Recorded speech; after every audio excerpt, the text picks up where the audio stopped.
You can also easily mirror out contents inside of CapCut desktop editor. So over here you can see that I have this particular video clip right here, and then over here you can see that the person is facing towards from the right side right here.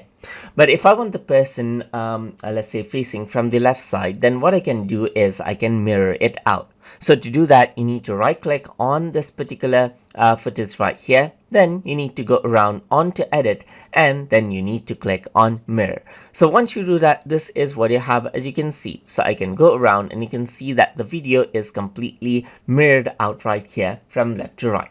So that is how you can go around and mirror out any media as you like inside of CapCut. Similarly, you can go around onto edit and mirror it out again so that it changes out direction, just like the original, as you can see right here.